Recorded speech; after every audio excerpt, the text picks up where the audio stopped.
Are you struggling with student loan debt? You're not alone. In fact, millions of people are in the same boat, burdened by the weight of educational loans. But there's a light at the end of the tunnel: student loan forgiveness. This might just be the lifeline many borrowers need, as it offers the possibility of having some, if not all, of their student loan debt wiped clean. So, let's dive into it. Today, we're going to talk about the steps you need to take to receive student loan forgiveness. First, it's important to understand who qualifies for student loan forgiveness. The criteria for qualification can vary, depending on the specific forgiveness program. One of the primary routes to loan forgiveness is employment in a public service job. This includes jobs in the government or nonprofit sector. If you've been consistently making payments on your federal student loans while working full-time in such a role, you may be eligible for the Public Service Loan Forgiveness Program. Another key factor is income level. There are income-driven repayment plans that could ultimately lead to loan forgiveness.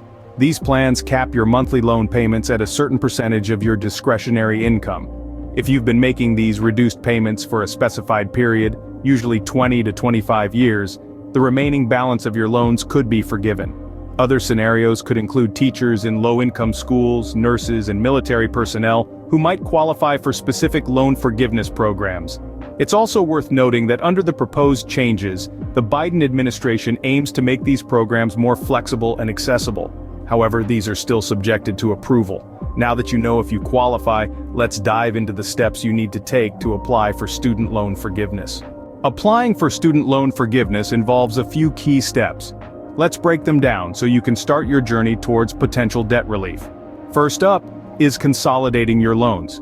If you have multiple student loans, it's essential to consolidate them into one loan. This simplifies the repayment process, and it's usually a prerequisite to qualify for most forgiveness programs. Reach out to your loan servicer or visit the Federal Student Aid website to initiate this process.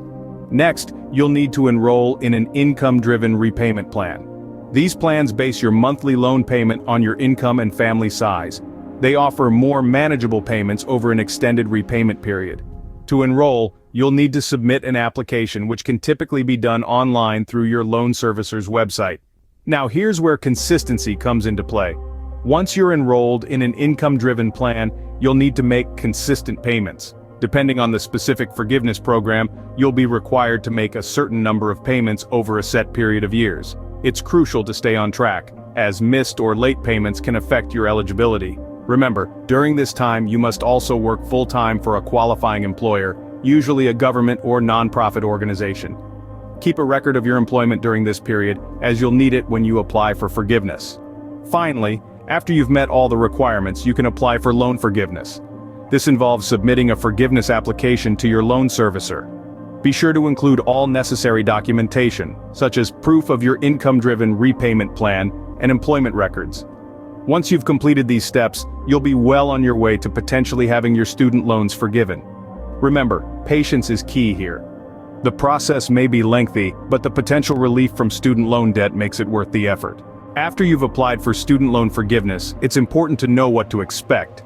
The timeline for receiving feedback on your application can vary. Depending on the specifics of your situation and the volume of applications being processed, it can take several weeks or even months to hear back. It's crucial to remember that forgiveness isn't guaranteed. Factors such as your income level, the type of loan you have, and your employment status can all influence the decision. While you're waiting for a decision, it's recommended to continue making your regular loan payments. Even if you're confident that you'll qualify for forgiveness, it's better to be safe than sorry. If your application is accepted, any overpayments will be refunded. Keep in mind the decision isn't final. If your application is denied, you have the right to appeal the decision or apply for other repayment plans or forgiveness programs. Applying for student loan forgiveness can be a lengthy process, but it could potentially save you thousands in the long run. Student loan forgiveness can be a lifeline for many borrowers. It offers a chance to wipe the slate clean, especially for those who work in public service or have income-driven repayment plans. Remember, to benefit from this program, you'll need to understand who qualifies, how to apply, and what to expect after you've submitted your application. It's a process, but one that could lead to significant financial relief. So don't let the opportunity pass you by. If you're struggling with student loan debt, explore your options for student loan forgiveness today. you might be closer to being debt-free than you think.